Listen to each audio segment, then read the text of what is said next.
الحمد لله رب العالمين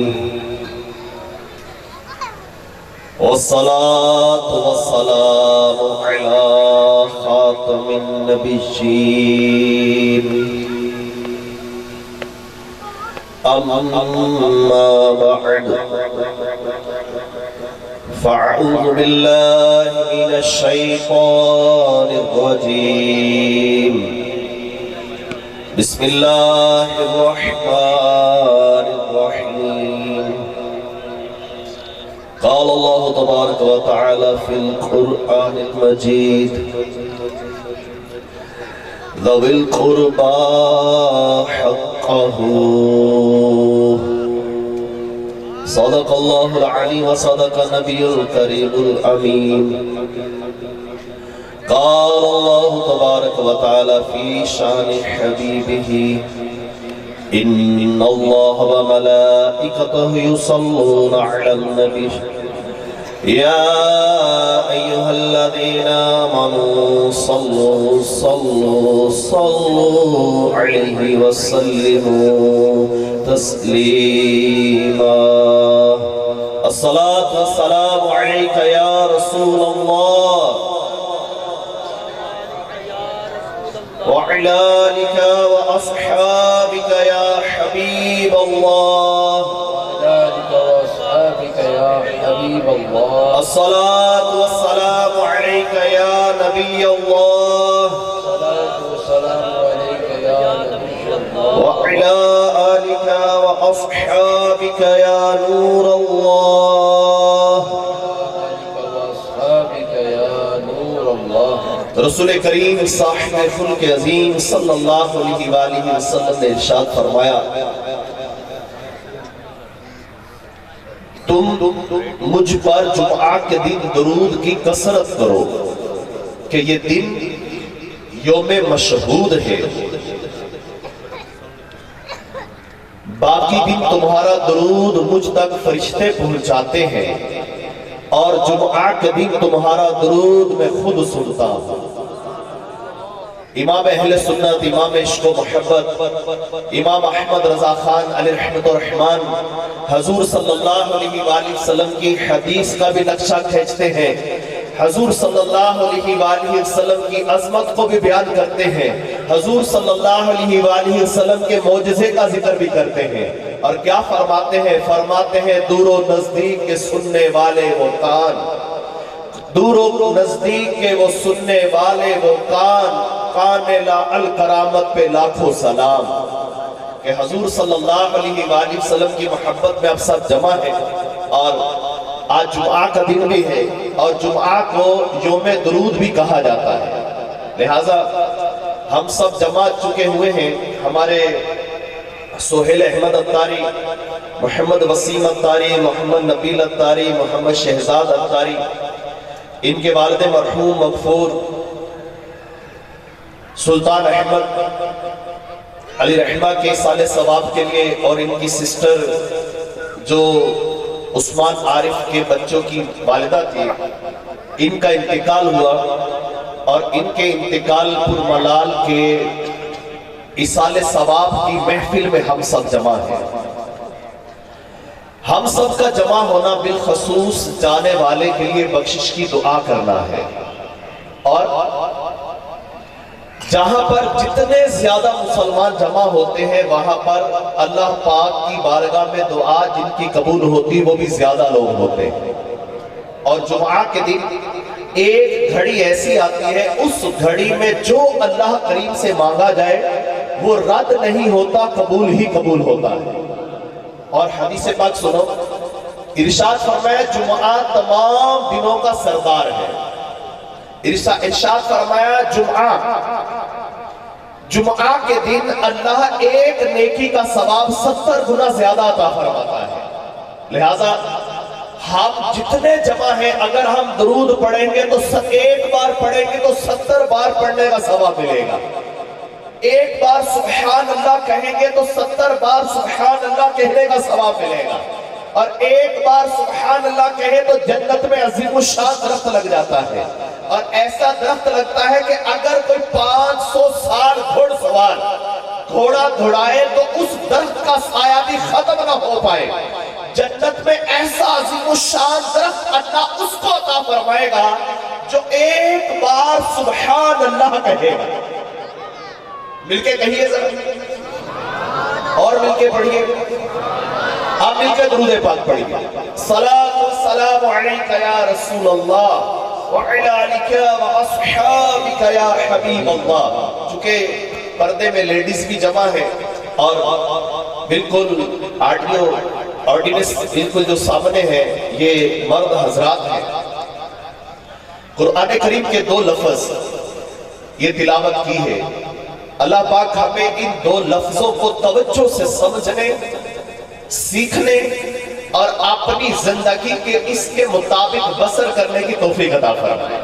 وہ 2 لفظ کوئی لمبا چوڑا بیان نہیں، اور 2 لفظ کی تو لفظ کی کیا بات ہے، اگر ایک لفظ تو کیا ایک حرف بھی قرآن کی عظمت و شان کو بیان کرنا شروع کیا جائے تو دن اور راتیں ختم ہو سکتی ہیں، مہینے اور سال ختم ہو سکتے ہیں، لیکن قرآن کے ایک حرف کے اندر اللہ نے کیا بیان فرمایا ہے، اس کی شرح کو بیان کیا جائے، شروع کر دیا جائے تو نہ تو دن اس کو پورا بیان کرنے کا موقع دیتے ہیں، نہ مہینے نہ سال بیان کرنے کا موقع دیتے ہیں. کیوں؟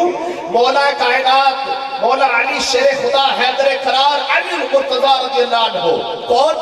جن کے بارے میں رسول کریم صاحب خلق عظیم صلی اللہ علیہ وآلہ وسلم نے کیا فرمایا. بڑی توجہ سے سنیے گا. مسند الفردوس کی حدیث ہے. آج تک شاید ہم نے یہ حدیث اتنی تو سنی ہوگی. ارشاد فرمایا نبی پاک صلی اللہ علیہ وآلہ وسلم نے، میں علم شہر ہوں، علی اس کا دروازہ ہے. آج پوری حدیث سنو اور دل میں لکھو، دماغ میں لکھو. کیوں کہ اس حدیث کے اندر رسول کریم صلی اللہ علیہ وآلہ وسلم نے پورے دین کا ڈھانچہ بیان کیا ہے، پورے دین کا ایک سکیچ بیان کیا ہے. فرمایا میں علم شہر ہوں، میں علم شہر ہوں. ابو بکر اس کی بنیاد ہے، عمر اس کی دیواریں ہیں، عثمان اس کی چھت ہے اور علی اس کا دروازہ ہے. اس حدیث سے گویا دین کا ڈھانچہ بھی بیان ہوتا ہے، خلفاء راشدین کی عظمت بھی بیان ہوتی ہے. اور رسول کریم صلی اللہ علیہ وآلہ وسلم نے مولا کائنات مولا علی شیر خدا رضی اللہ عنہ کی عظمت کو اس طرح واضح فرمایا کہ میں علم شہر ہوں. یاد رکھو دین کی بنیادیں کمزور ہو تو تب بھی بلڈنگ کمزور ہوتی ہے، دیواریں کمزور ہو تب بھی بلڈنگ کمزور ہوتی ہے، چھت نہ ہو تو دروازے کا بھی کوئی مقصد نہیں ہوتا.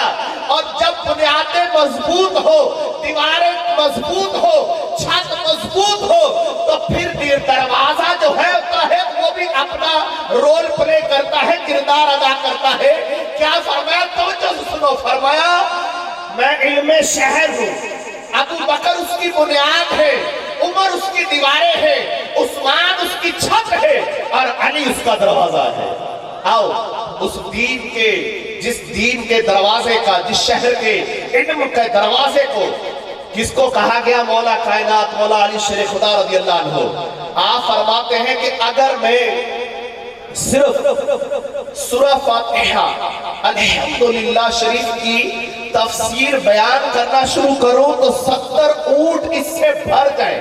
اور پھر فرمائے پوری سورہ نہیں، صرف الحمدللہ، صرف الحمدللہ کو بیان کرنا شروع کروں تو 70 اونٹ کتابوں سے بھر جائے. یہ مولا علی شیر خدا رضی اللہ عنہ. آؤ میں نے 2 لفظ پڑھے ہیں، بڑی توجہ سے سمجھنا ہے، اپنے دین کو سیکھنا ہے، کیونکہ ایسے موقع پہ جمع ہونے کے بالخصوص 3 مقصد ہوتے ہیں. پہلا مقصد کیا ہوتا ہے؟ جب ہم جمع ہوئے ہیں تو جن کا چلا گیا ہے، کوئی دنیا سے رخصت ہو گیا ہے، تو ان سے تعزیت کی جائے. تعزیت کیا ہے؟ ہمارے ہاں تعزیت کے اندر بھی بہت ساری خرابیاں جنم لے چکی ہیں. جب تک یہ نہ کہیں مثلا عورتیں مل بیٹھیں گی، حال ہی حال لٹ گئے، مر گئے، نی بچڑا تے ہوڑی تے زندگی دا دور بولا تھی، اے بوڑھا ہوں چلا گیا، بچے جوان ہوئے سن، حالی تے زندگی دے کیا پہلے ویکھنے سن، اے حالی زندگی دے پہلے ویکھن تو پہلے ٹر گیا. کیا ایسے ایسے جملے بولیں گے جس سے سامنے والے کا دل کا زخم تازہ ہو، اور وہ زخم تازہ ہونے پر ایسے جملے کہے، ہاں ہاں اللہ نے ہمارے ساتھ ظلم کیا، اللہ نے کو یہی گھر نظر آیا تھا، اسی گھر کا یہی بندہ ملا تھا، اور اس طرح کے جملے کہہ کر جس سے اللہ پر شکوہ کرے، اللہ پاک کی رضا پہ راضی نہ رہے۔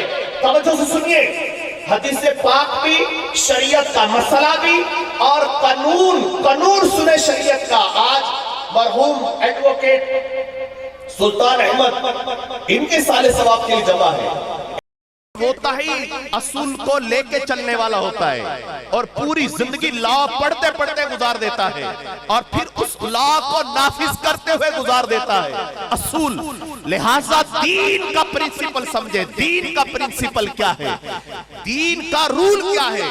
ایسے موقع پر یہ مت کہیں کہ ایسی باتیں کہہ کر جس سے شکوہ شکایت کرے، بلکہ کیا کہے، اللہ کا مال تھا، سب نے اللہ کی طرف لوٹ کے جانا ہے۔ قالوا انا للہ و انا الیہ راجعون، بے شک ہم سب اللہ کا مال ہیں اور ہم سب کو اللہ ہی کی طرف لوٹ کے جانا ہے۔ لہٰذا عورتوں کو بالخصوص ایسے موقع پر صبر کی تاکید کی جائے، اللہ کی رضا پر راضی رہنے کا کہا جائے، اور ایسے موقع پر جب کسی کا انتقال ہو جائے، تعزیت کیا ہے، آپ بیٹھے ہیں، ان کو اللہ کی رضا پر راضی رہنے کی تاکید کریں، اور دوسرا کام کیا ہوتا ہے جمع ہونے کا، مل بیٹھ کر دعا کریں۔ کیوں کہ دعا کرنے کا حدیث پاک میں حکم ہے، دعا کرنے کا قرآن میں حکم ہے۔ کیوں؟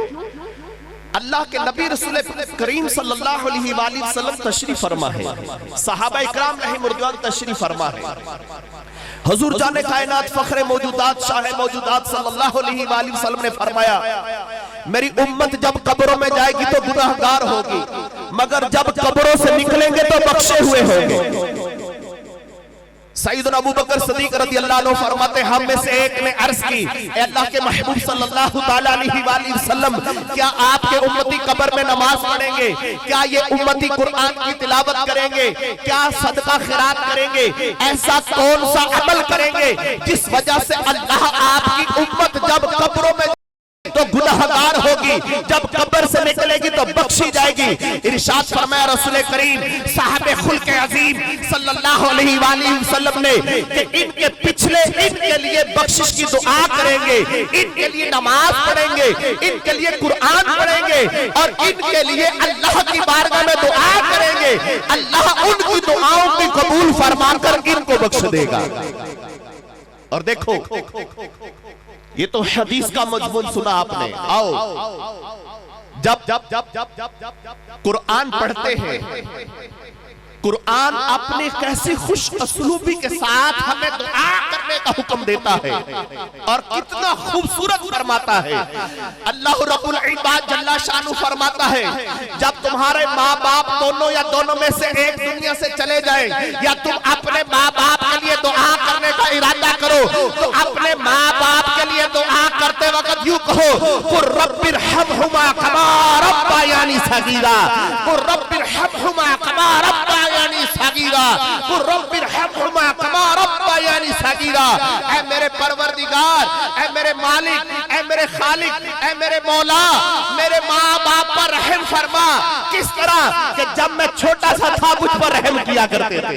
کیا کہ جب تم اپنے ماں باپ کے لیے دعا کرو تو صرف یوں نہ کہو، اے اللہ میرے ماں باپ کو بخش دے، اے اللہ میری ماں پر رحم کر دے، اے اللہ میرے باپ پر رحم کر دے، اے اللہ میرے ماں باپ کے گناہوں کو معاف کر دے، اے اللہ میرے ماں باپ کی خطائیں معاف کر دے۔ بلکہ جب تم ماں باپ کو کہو تو اللہ بھی پسند فرماتا ہے کہ جب تم ماں کو پکارو، جب باپ کو پکارو تو تم اپنے ماں باپ کے احسانات کو یاد کرو۔ کون سے احسانات؟ کہ وہ احسانات جب تم چھوٹے سے تھے، جب تم گود میں تھے، تم پیشاب کر کر گندگی سے آلودہ کر دیتے تھے، تمہارا باپ اپنی چھاتی پہ سواری کرواتا تھا، تم گندگی کر کے آلودہ کر دیتے تھے، تم کھانستے تھے، تم الٹی کرتے تھے، تم بیمار ہو جاتے تھے، تمہاری ماں اپنی چھاتی پہ لٹاتی تھی، تمہارا باپ کندھوں پہ سواری کرواتا تھا، جب تمہیں چلنا نہیں آتا تھا تیرے باپ نے تیری پکڑ کے چلنا سکھایا تھا جب تو کھا نہیں سکتا تھا، تیری ماں نے اپنے منہ میں چبا چبا کے تجھے کھلایا تھا جب تجھے بولنا نہیں آتا تھا، تیرے باپ نے تجھے بولنا سکھایا تھا، لہٰذا جب تم اپنے ماں باپ کے لیے دعا کرو تو یوں کہو اے اللہ میرے ماں باپ پر رحم فرما۔ کس طرح اللہ جب میں چھوٹا سا تھا میں بڑی غلطیاں کرتا تھا، میں بڑے گناہ کرتا تھا، میں بڑی خطائیں کرتا تھا، میں ان پر دل بھی دکھاتا تھا، میں بعض اوقات ان کے گریبان کو بھی کھینچ لیتا تھا، میں ان کے کان بھی کھینچ لیتا تھا، کبھی کبھی ان کی چھاتی پر لیٹ بھی جاتا تھا، چھاتی پہ لیٹا گندگی سے آلودہ بھی کر دیتا تھا۔ یہ میری خطاؤں کو نہ دیکھتے تھے، یہ صرف مجھ پر رحم ہی کرتے تھے۔ اے اللہ جب میں چھوٹا سا تھا میری بڑی بڑی خطاؤں پہ بس مجھ پہ رحم کرتے تھے مولا، اسی طرح تم میرے ماں باپ پر بھی خطائیں نہ دیکھ، میرے ماں باپ پر بھی رحم فرما۔ غور تو کرو، پورا دین پڑھتے جاؤ، پورا قرآن پڑھتے جاؤ، جہاں اللہ نے فرمایا وَاعْبُدُ اللَّهَ، اللہ کی عبادت کرو، کبھی فرمایا وَاقِمُوا الصَّلَاةَ وَآتُوا الزَّكَاةَ، نماز قائم کرو، زکوٰۃ ادا کرو۔ جہاں بھی اللہ نے اپنا حق بیان کیا، جہاں بھی پروردگار نے اپنے دین کو بیان کیا، ساتھ ہی بالخصوص یہ فرمایا وَبِالْوَالِدَيْنِ إِحْسَانًا، اور والدین کے ساتھ احسان کرو، احسان کرو۔ لہٰذا ماں یا باپ کسی کے پاس ہونا، ان کو کبھی بھی بوڑھے مل جائے نا تو ان کو بوجھ مت جانو، یہ بوجھ نہیں ہے، یہ تمہاری جنت ہے، یہ تمہارے رب کی رضا ہے۔ آج بوڑھا باپ ہو جائے تو دوائی کے لیے جاتے ہوئے ہمیں شرم آتی ہے، بوڑھے باپ کی کھانسی ہمیں بری لگتی ہے، بوڑھی ماں ہم پہ بوجھ فیل ہوتی ہے۔ آج ہماری زندگی کا حال عجیب و غریب ہوتا چلا جا رہا ہے، کیوں کہ ہم دین سے دور ہوتے جا رہے ہیں۔ ہم شاید اپنی سوشل لائف، اپنی فیملی لائف، اپنی فرینڈشپ، اپنے کاروباری، اپنے بزنس کو، شاید ہم اپنی ساری زندگی کو یہی جانتے ہیں، جبکہ یہ کچھ بھی نہیں ہے۔ یہ سب کچھ کیا ہے؟ اللہ دی خلق الموت والحیات لیبلوکم ایکم احسن عملا، وہ جس نے موت اور حیات اس لیے بنائی تاکہ تمہاری جانچ پڑتال ہو، تم میں سے کس کا کام اطاعت اخلاص کے لحاظ سے بہتر ہے۔ آج آپ توجہ کے ساتھ سنو، بڑی توجہ کے ساتھ سنو، شعب الایمان کتاب کا نام ہے۔ اس کتاب کے اندر ایک حکایت لکھی ہے، ایک شخص نوجوان، اس کے باپ کا انتقال ہو گیا، جب باپ کی میت غسل دیکھ دلا کر فارغ ہو کر گھر لوٹا، اس نے دیکھا گھر پرانا ہے، خستہ ہے، دوستوں سے مشورہ کیا، دوستوں نے کہا اس کو گرا دو، تمہارا بزنس اچھا ہے، کاروبار اسٹیبلش ہے، آپ نئے سرے سے اس کی تعمیرات شروع کر دو۔ اس نے ارادہ کیا، نقشہ بنوا لیا، سارا کچھ ہو گیا۔ رات سویا تو اس کا دادا خواب میں آیا اور دادا کہتا ہے بیٹا جب ہم اس مکان میں رہتے تھے تو پھر تیرا باپ اس مکان میں رہا تھا، اور اب تم ہو، لہٰذا جہاں ہم چلے گئے تم نے بھی یہی آنا ہے، جہاں ہم چلے گئے تم نے بھی یہی آنا ہے، ہم تو غافل رہے تم غافل مت رہنا۔ جہاں ہم چلے گئے ہیں قبروں کے ساتھ قبروں کے پڑوسی بن گئے ہیں۔ یہ قبریں ہمیں روزانہ پکار پکار کر کہتی ہیں، کیا پکار پکار کر کہتی ہے؟ بلا غافل نہ ہو یکدم یہ دنیا چھوڑ جانا ہے، بغیچے چھوڑ کر خالی زمین اندر سمانا ہے، تیرا نازک بدن بھائی جو لیٹے سیج پھولوں پہ یہ ہوگا ایک دن بے جان، اسے کیڑوں نے کھانا ہے۔ تو اپنی موت کو مت بھول کر سامان چلنے کا، زمین کی خاک پہ سونا ہے، اینٹوں کا سرہانا ہے، نہ بیلی ہو سکے بھائی نہ باپ تے مائی، تو کی پھرتا ہے سودائی، عمل نے کام آنا ہے۔ کہاں ہے وہ تخت سکندری، کہاں ہے وہ زور نمرودی؟ کیسی بادشاہت والی زندگی گزار گئے، کیسا سکندر اعظم تھا، دنیا سے گیا تو کفن سے ہاتھ باہر رکھوا کے گیا۔ کیوں کہ دنیا والوں دیکھ لینا میں بہت مالدار ہوں، بڑا لینڈ لارڈ ہوں، لیکن یہ ہاتھ خالی لے کے جا رہا ہوں۔ کہاں ہے وہ تخت سکندری، کہاں ہے وہ زور نمرودی، گئے سب چھوڑ اے نادان یہ فانی دانا ہے، عزیزہ یاد رکھ جس دن اسرائیل آمیں گے نہ جاوے تیرے سنگ کوئی اکیلا تو نے جانا ہے، یہاں کے شغل میں شاغل اور خدا کی یاد سے غافل کرے دعویٰ کہ یہ دنیا میرا دائم ٹھکانہ ہے، غلام اقدم نہ کر غفلت حیاتی پر نہ ہو گرا، خدا کی یاد کر ہر دم جس نے کام آنا ہے۔ پیارے پیارے پیارے پیارے اسلامی بھائیوں، محترم بزرگوں اور پردے میں بیٹھ کر سننے والی اسلامی بہنوں، توجہ کرو، قرآن میں اللہ نے ہمیں حکم کیا دیا ہے، ذوی القربیٰ حقہ، رشتہ داروں کا پورا پورا حق ادا کرو۔ آج ہم سمجھتے ہیں کہ شاید شراب پینا گناہ ہے، بدکاری کرنا گناہ ہے، جھوٹ بولنا بعض لوگ اب ہیں، اکثر تو اب اس پہ بھی رینک آ چکے کہ جھوٹ بولنا بھی گناہ نہیں ہے۔ کیوں؟ کہتے جی کاروبار جھوٹ سے چلتا ہے۔ وہ جھوٹ کاروبار کس بات کا جس میں دھوکہ نہ دے، 2 نمبری 4 نمبری نہ کرے۔ معاذ اللہ حال ایسا ہو گیا مسلمان کا کہ اب گناہ کو گناہ ماننے کے لیے تیار نہیں ہے کہ یہ گناہ کا کام ہے، یہ اللہ کی نافرمانی ہے۔ غیبت، اپنے بھائی کی پیٹھ پیچھے اس کے گناہوں کو، اس کے عیبوں کو بیان کرنا، چغلیاں کھانا، عورتوں میں کتنا عام ہے، ایک دوسرے کے عیبوں کو چھالنا کتنا عام ہے، اور فی زمانہ ان کو گناہ تسلیم کرنے کو کوئی تیار نہیں۔ حالانکہ یہ سارے جو میں نے گنوائے یہ کبیرہ گناہ ہے، کبیرہ، چھوٹے گناہ نہیں ہے، بڑے گناہ ہیں، ان گناہوں کو گناہ ماننے کے لیے تیار نہیں ہے۔ اچھا اس سے بھی بڑا گناہ، بڑا گناہ رشتے توڑ دینا، رشتے چھوڑ دینا، چھوٹی چھوٹی باتوں پر ایک دوسرے سے تعلقات ختم کر دینا۔ زمین کا بٹوارا ہوا، باپ انتقال کر گیا، میری وراثت تھوڑی ملی، میں آج کے بعد تم سے کوئی لین دین نہیں۔ بہن کے پاس رشتہ مانگنے کے لیے گئے، بہن نے رشتہ نہیں دیا، اس کے بعد اب سے بہن کا دروازہ بند۔ بھائی کے پاس بہن آئی، کسی مشکل وقت تھا، بھائی نے تعاون نہیں کیا، بہن نے کہا اس کے بعد میرا بھائی ختم ہو گیا، مر گیا۔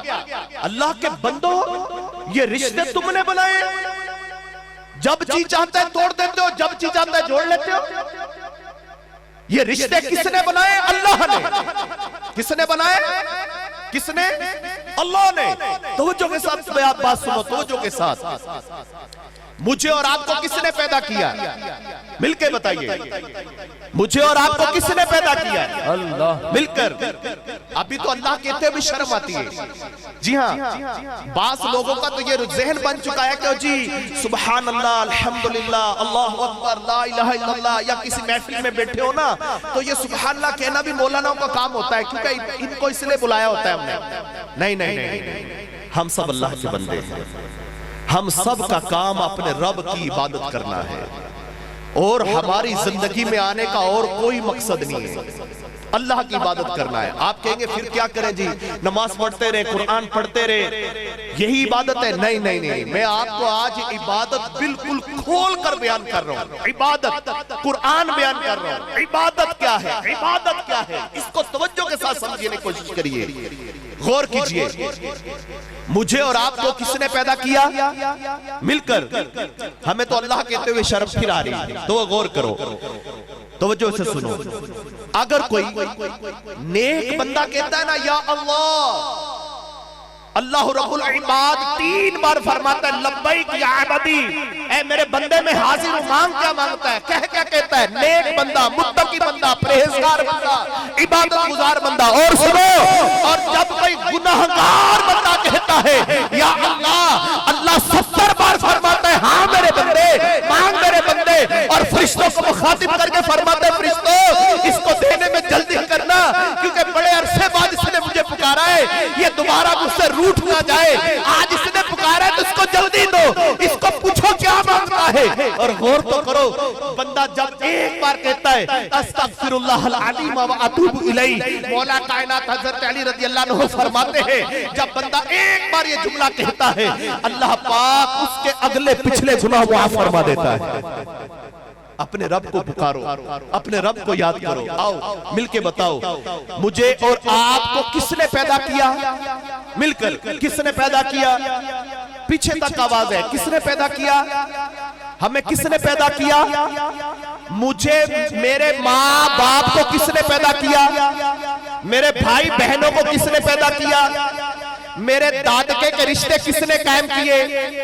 میرے نانکے کے رشتے کس نے قائم کیے؟ میرے ماموں کے رشتہ کس نے بنایا؟ میری ماسی کا رشتہ کس نے بنایا؟ میری پھوپھا کا رشتہ کس نے بنایا؟ میری پھوپھی کا رشتہ کس نے بنایا؟ میرے چاچو کا رشتہ کس نے بنایا؟ میرے انکل کا رشتہ کس نے بنایا؟ میرے خالو کا رشتہ کس نے بنایا؟ میرے بھائی کا رشتہ کس نے بنایا؟ میری بہن کا رشتہ کس نے بنایا؟ جب رشتے رب نے بنائے تو قرآن میں بھی رب نے تمہیں حکم دیا ہے ذوی القربی حقہ، اور رشتہ داروں کا پورا پورا حق ادا کر۔ قرآن بھی اللہ کا حکم ہے۔ اور آؤ توجہ سے سنو، میں اور آپ جمعہ پڑھتے؟ ہاں جمعہ پڑھتے۔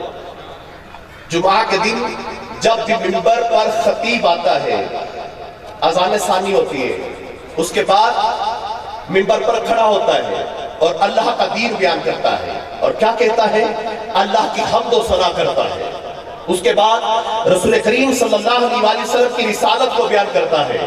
اس کے بعد اہل بیت پاک کی شان کو بیان کرتا ہے، صحابہ کی عظمت کو بیان کرتا ہے، اور پھر ہمیں دین کا پرنسپل سکھاتا ہے، ہمیں سوشل لائف کا اصول سکھاتا ہے، ہمیں خاندان، کنبے، پڑوسی، محلے، گاؤں، دیہات میں کیسے رہنا ہے اس کا رول سکھاتا ہے، اور رول بیان کرتے ہوئے ہمیں اللہ کا حکم بیان کرتا ہے اور کہتا ہے وَتَعْمُرُونَ، کیا کہتا ہے؟ بڑی توجہ کے ساتھ سمجھنے کی کوشش کرو، اور کہتا ہے کہ اللہ تمہیں حکم دیتا ہے کس بات کا؟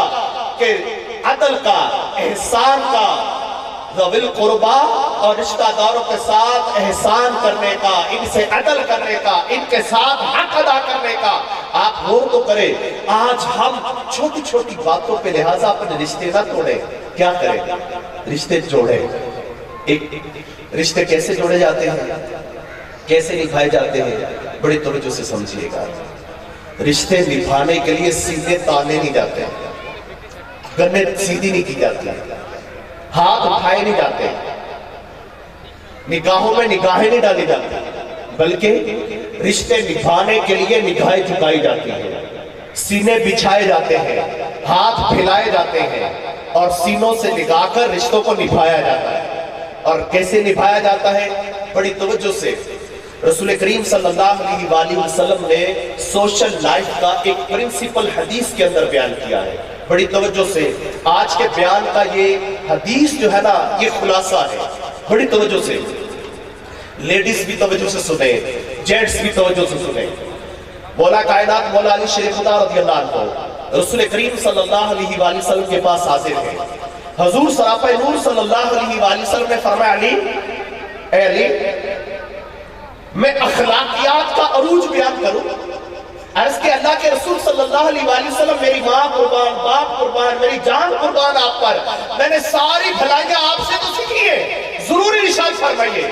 فرمایا علی، جو تم سے توڑے تم اس سے جوڑو، جو تم سے توڑے تم اس سے جوڑو، جو تمہیں محروم کرے تم اسے عطا کرو، اور جو تم پر ظلم کرے تم اس کو معاف کر دو۔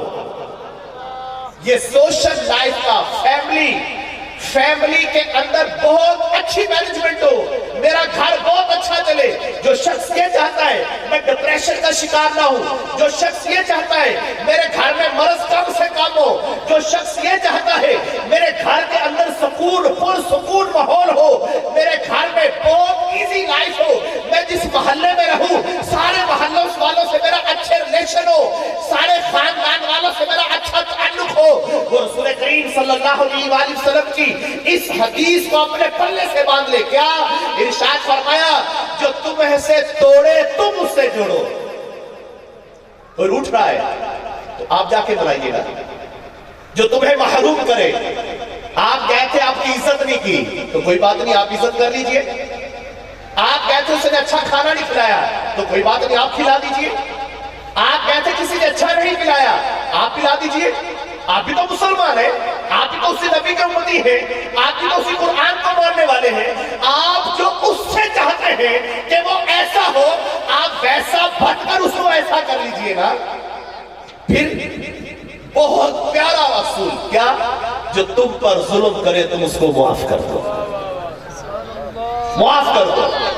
آج ہم میں یہ نہیں ہے، آج ہم بچے کو بھی کیا سکھاتے ہیں؟ اور تیرے ہاتھ سی، تیرے ہاتھ نہیں سی اسی تو دانے لے کے کھاتے ہیں، اسی تو کبھی کبھی نہ، اسی محنت نہ کھاتے، اپنا کھاتے۔ آپ سوچے پہلے کہتے تھے کہ مالدار بندہ غرور کرتا ہے، اور اس بات کو سامنے رکھے تو ہر غریب بندہ غرور سے بھرا ہوا ہے، ہر غریب بندہ بھی غرور سے بھرا ہوا ہے۔ اور سنو، نبی پاک صلی اللہ علیہ وآلہ وسلم نے فرمایا جس کے سینے میں رائی کے دانے کے برابر بھی غرور یا تکبر ہو اس پر جنت حرام ہے، جہنم واجب ہے۔ ہم چھوٹی چھوٹی باتوں میں غرور اور تکبر سے بھرے پڑے، نہیں ہمیں نہیں جھکنا، حالانکہ جھکنے سے عزت بڑھتی ہے۔ سنو توجہ کے ساتھ، نبی پاک صلی اللہ علیہ وآلہ وسلم نے فرمایا جو مومن اپنے مومن کے لیے جھک جاتا ہے، بچھ جاتا ہے، اللہ پاک اس کے لیے جنت میں محل کا ضامن بن جاتا ہے۔ غور تو کرو کہ اللہ جس کے لیے جنت میں محل کا ضامن بن جائے کہ میں تجھے جنت میں محل دوں گا، اس کی ضمانت دیتا ہوں، اس لیے تو اپنے مومن بھائی کے لیے جھک جا، لڑ نہیں، اس کے لیے بچھ جا، نرم ہو جا، موم ہو جا۔ ہم نے کیا پڑھا ہے؟ ہم نے بچپن سے لے کے جوانی، جوانی سے لے کے بڑھاپا کیا ہے؟ اور نہیں جی شریف نہ بدماش نہ بدماشا، جڑا کہہ جاوے اتنا جو لے جائے۔ یہ کون سا دین ہے بھائی؟ یہ کون سا مذہب ہے؟ یہ کون سا اسلام ہے؟ یہ نہیں ہے، بلکہ کیا آپ اپنے اخلاق کے، میں اخلاق کریمہ کے رول بیان کر رہا ہوں، رسول کریم صلی اللہ علیہ وآلہ وسلم کی ذات کی باتیں بیان کر رہا ہوں، دین کی باتیں بیان کر رہا ہوں، وہ دین جو کامل و اکمل دین ہے، جو میری آپ کی زندگی کو جانوروں والی نہیں، جانوروں والی زندگی تو حضور سے پہلے کی زندگی تھی، جو بتوں والی تھی، جو درختوں کی پوجا کرنے والی تھی، جو چاند اور ستاروں کی پوجا کرنے والی تھی، جو اپنی بیٹیوں کو اپنے ہاتھوں سے زندہ دفن کر دینے والے لوگ تھے، جو اپنی ماں کے ساتھ غلط کام کرتے تھے، جو اپنی بہنوں کو غلط کام کرتے تھے، جس کے گھر میں بیٹی پیدا ہو جاتی تو اس کے لیے بوجھ ہوتی تھی۔ آپ غور کرو، یہ پہلے کا دین ہے، یہ جہالت کا وقت تھا، یہ جہالت نہیں ہے۔ اس وقت تو حضور کی ذات کا نمونہ میرے اور آپ کے پاس ہے، اس وقت صحابہ اکرام کی زندگی کا نمونہ میرے اور آپ کے پاس ہے، اہل بیت پاک کی زندگی کا نمونہ میرے اور آپ کے پاس ہے، فاطمہ زہرا رضی اللہ عنہا کی زندگی کا نمونہ میرے اور آپ کے پاس ہے۔ ہم کیا اس زمانہ جاہلیت میں جن لوگوں کے پاس ان کا کسی کا نمونہ نہیں تھا، کوئی طریقہ نہیں تھا، وہ زمانہ جاہلیت میں تھے، آج ہم سب کے پاس یہ سب کچھ ہے، کیا پھر بھی جہالت میں ہے یا روشنی میں ہے؟ اپنی لائف سٹائل پہ غور کرنا ہے۔ لہٰذا ایسے موقع پہ جمع ہونے کا ایک مقصد یہ ہوتا ہے کہ جو چلا گیا وہ تو اپنا ٹائم پورا کر کے چلا گیا ہے، ہم سوچیں کہ ہماری پاس جو بقیہ زندگی ہے اس کے اندر جو غلطیاں ہیں وہ نکل جائیں، وہ خطائیں ختم ہو جائیں۔ وہ غلطیاں کیا کیا ہے؟ ایک غلطی ہماری عام ہے، نماز سے دور ہے، یہ سب کو پتہ ہے، نماز فرض ہے، قرآن پڑھنا ہوتا ہے، سب کو پتہ ہے، لیکن ایک بہت بڑا پرابلم اس وقت جو معاشرے میں چل رہا ہے وہ کیا ہے؟ رشتے توڑنا، رشتے چھوڑ دینا، رشتوں کی اہمیت نہ دینا، خاندان اور خاندوں سے جدا ہو جانا۔ لہٰذا دین کیا کہتا ہے؟ توجہ سے سمجھیں، دن اور رات میں 24 ہورز ہیں، 24 گھنٹے ہیں، 24 گھنٹوں میں سے 5 گھنٹے آپ دے دیجئے نمازوں کو، قرآن کو، تلاوت کو، درود پاک کو، بقیہ 19 گھنٹے کیا کریں گے؟ 19 ہورز کیا کرنا ہے؟ کیا کرنا ہے بھائی؟ 19 گھنٹے کس لیے؟ حلال کمانے کے لیے، ماں باپ کی خدمت کے لیے، بھائی بہنوں کے حقوق ادا کرنے کے لیے، ماں باپ کے ریلیشن کو لے کے چلنے کے لیے، اپنے پڑوسیوں کے حقوق کو ادا کرنے کے لیے، اپنے خاندان اور خطبے کے ریلیشن کو برقرار رکھنے کے لیے، اور اللہ پاک کو یہ زندگی کا یہ جو طریقہ ہے، یہ جو انداز ہے ہمارا کہ ہم اپنے دین کے مطابق اپنی زندگی گزارے، گویا اگر ہم رشتہ داروں کا حق ادا کرنے کے لیے چلے تو یہ بھی عبادت ہے۔ کیوں؟ قرآن کے اندر 58 کتنے 58 مقامات پر واضح اللہ پاک نے رشتہ داروں کا حق ادا کرنے کا حکم دیا ہے۔ بڑی توجہ سے آخری حدیث اس موضوع کی بیان کر رہا ہوں، توجہ سے سنیے گا۔ حضرت عبداللہ ابن مسعود رضی اللہ عنہ یہ فجر کی نماز ادا فرمانے کے بعد اشراق و چاش یعنی سورج نکلنے تک اللہ پاک کے احکامات بیان فرماتے تھے۔ آپ فجر کی نماز ادا کر کے اللہ اور اس کے رسول کے احکامات کو بیان کر رہے ہیں، حدیث اور قرآن کو بیان پڑھا جا رہا ہے۔ جب سورج نکل آیا، حضرت عبداللہ ابن مسعود رضی اللہ عنہ، یہ وہ صحابی ہیں جو حافظ قرآن تھے، یہ وہ صحابی ہیں جو حضور صلی اللہ علیہ وآلہ وسلم کا لحاف اٹھا کے چلا کرتے تھے کہ خاتم رسول ہونے کا بھی شرف حاصل ہے۔ یہ وہ صحابی ہیں، فرماتے ہیں جب سورج نکل آیا تو اعلان کرنے لگے۔ کیا اعلان کرنے لگے؟ فرمان لگے، اے لوگوں، ہمارے اس مجمع میں، ہماری اس محفل میں، ہماری اس مجلس میں کوئی ایسا بندہ بیٹھا ہو جس نے رشتہ داروں سے رشتہ کاٹا ہو، وہ ہماری اس محفل سے اٹھ جائے۔ پھر اعلان کیا، ہماری اس مجلس سے وہ بندہ اٹھ جائے جس نے رشتہ داروں سے رشتہ کاٹا ہو۔ پھر اعلان کیا، ہمارے اس مجمع سے وہ بندہ اٹھ جائے جس نے کسی رشتہ، اس لیے کھڑا ہوں اور جگہ اس لیے نہیں رہا کہ نہیں نیند خراب نہ ہو جائے، بوڑھی ماں ہے، ابھی آنکھ لگی ہوگی بڑی مشکل سے، تکلیف ہوگی، نیند دوبارہ نہیں آئے گی، کھڑے۔ جب آنکھ کھلی پوچھا بیٹا کب سے کھڑا ہے؟ فرمایا عرض کی ماں جب سے تو نے حکم کیا تب سے کھڑا ہوں۔ ماں نے ہاتھ اٹھائے، اللہ میں اپنے پتر کو راضی، تو بھی راضی ہو جا۔ فرماتے ہیں زندگی گزر گئی تھی نمازیں پڑھتے ہوئے، زندگی گزرتی تھی اللہ سے دعائیں کرتے ہوئے کہ راہ سلوک کی منزلیں طے ہو جائے، اللہ کا دیدار ہو جائے اور وہ اس مقام پہ پہنچ جاؤں۔ ماں نے ہاتھ اٹھائے، اس وقت سارے پردے ہٹے اور اللہ نے اس کو مقام عطا فرما دیا۔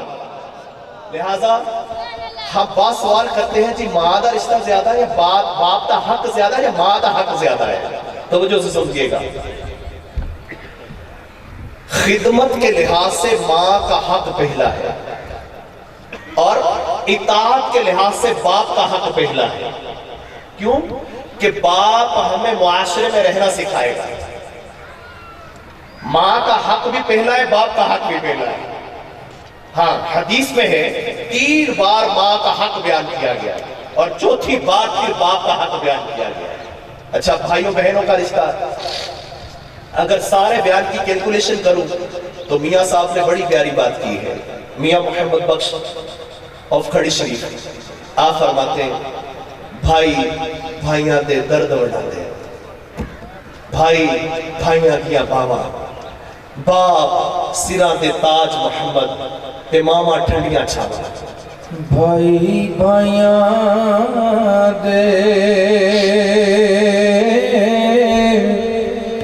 یارو درد وڈاں دے،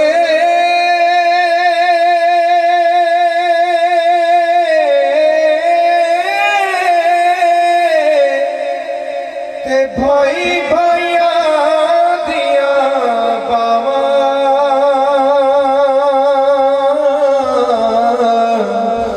تے باپ سراں دے تاج محمد، تے ماما ٹھنڈیاں چھاواں۔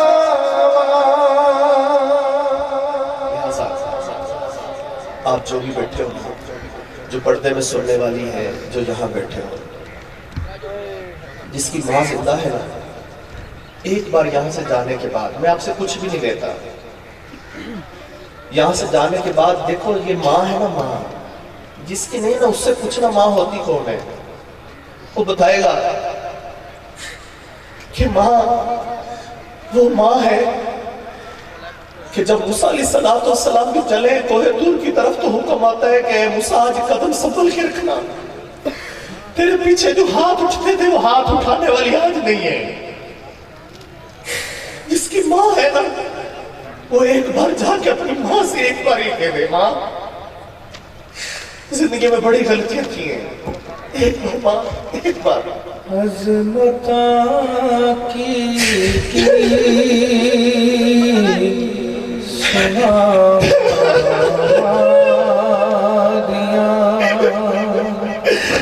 تار دے دیاں نے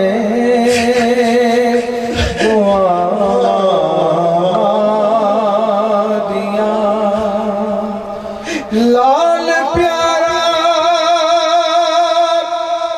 جد تکر گھر نہیں آمدا تیرین بوہے تے نگاہاں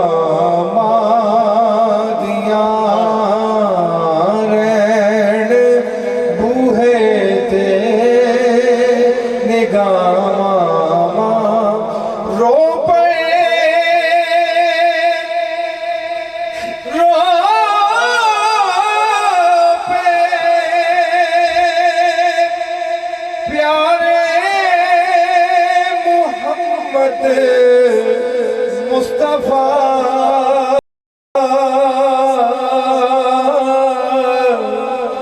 یاد جد آیا وفا دیا یاد جد آیا وفا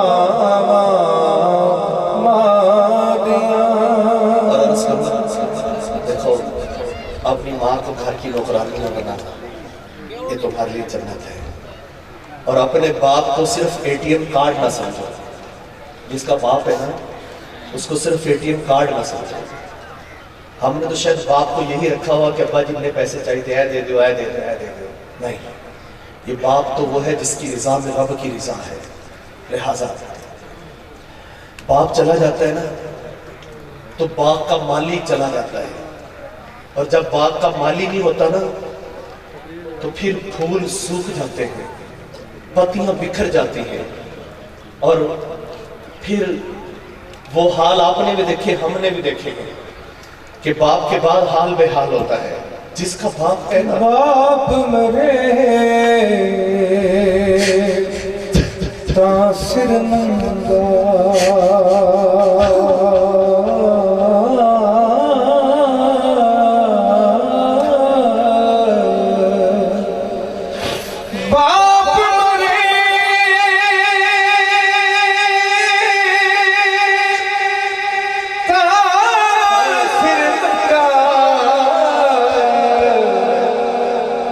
ویر مرن کنڈ خالی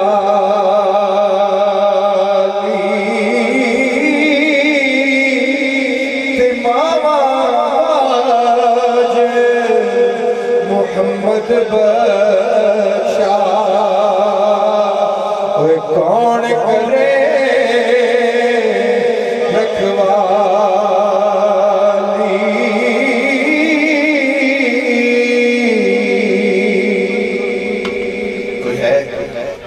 جو یہ نیت کرے کہ میں اپنی ماں باپ کو راضی کروں گا، انشاءاللہ اپنی ماں باپ کی خدمت کروں گا، اور ایک بار آج جا کے نا اپنی ماں یا باپ جس کی زندہ ہے نا، دیکھو یہ بھی کیسی بات ہے، جس کی زندہ ہے وہی جا کے کہہ سکتے ہیں اپنا معاف کر دے رہا ہے، جس کا باپ زندہ ہے وہی کہہ سکتے ہیں ابا جی معاف کرتے ہو۔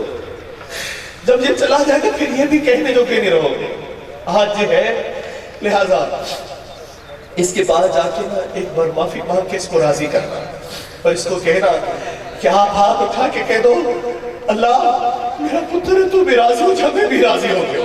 عدل کرے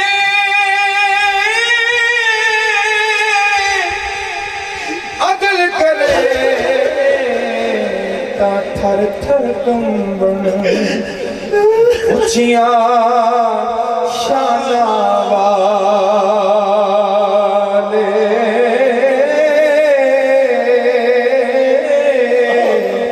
فضل کرے تا بخشے جاون ربا میں جے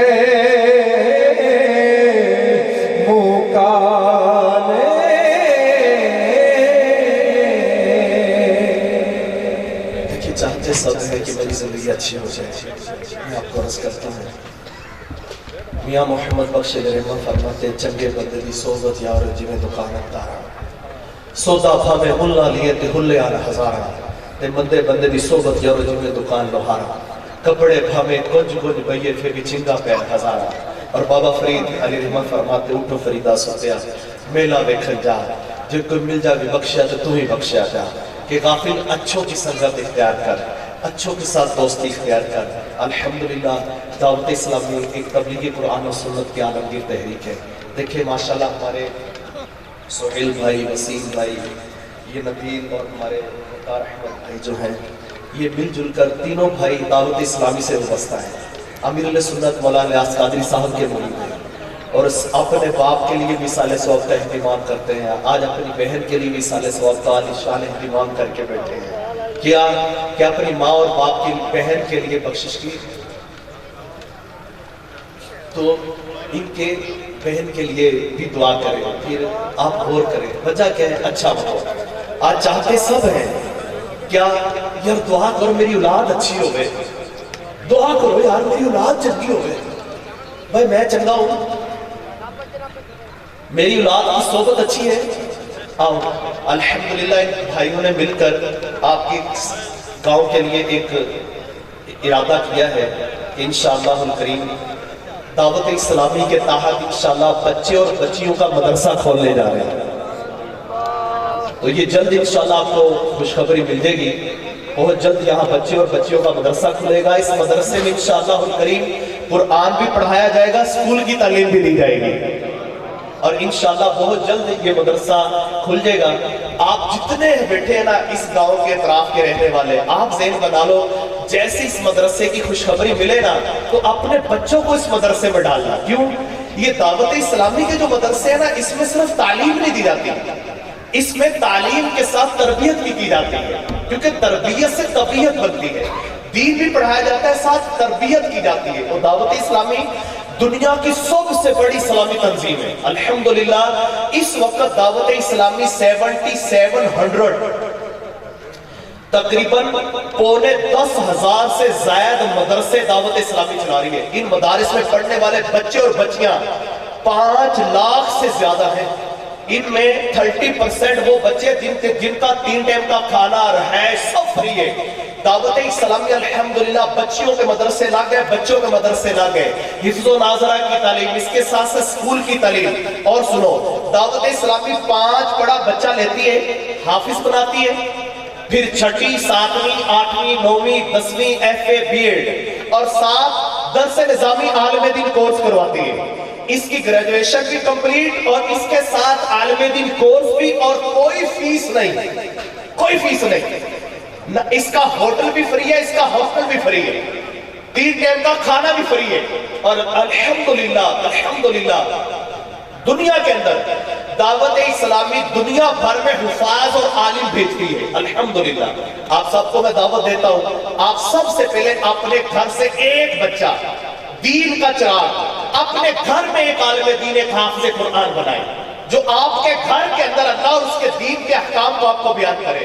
اور یہ نہیں کر سکتے آپ اپنے ذریعے کم از کم ایک عالم بنا لیں. کیا کریں جو دعوت اسلامی کے جہاں جہاں نگران و ذمہ داران ہے جیسے یہاں سہیل بھائی کو آپ سب جانتے ہیں جو ان کے ریلیٹیو آئے ہوئے رشتہ دار ہیں آپ ان کا ساتھ دیں ان کے ساتھ مل کر دعوت اسلامی کا ساتھ دیں. کیا کریں مل جل کر مدارس کا اہتمام کریں ادارے بنائیں جس کے ذریعے دین کی ترویج و اشاعت عام ہو. اللہ پاک ہم سب کو شریعت و سنت کے مطابق زندگی بسر کرنے کی توفیق عطا فرمائے. گوجرا موڑ پہ بھی مدرسہ قائم ہے وہاں پر بھی بچوں کے داخلے ہو رہے آپ وہاں بھی اپنے بچوں کو داخل کروانا چاہیں تو وہاں حفظ و ناظرہ کے داخلے جاری ہیں. اور اس مدرسے کے لیے بھی ہمارے سہیل بھائی اور ان کے وسیم بھائی نبیل بھائی ہمارے وقار بھائی وغیرہ یہ اس مدرسے میں بھی ان کا اچھا خاصا پارٹیسپیٹ ہے اور جگہوں پہ بھی اچھا خاصا تعاون کرتے ہیں. اللہ ان سب کو اس کا اجر عطا فرمائے. انشاءاللہ الکریم ابھی ختم پاک پڑھا جائے گا پھر انشاءاللہ الکریم دعا ہوگا.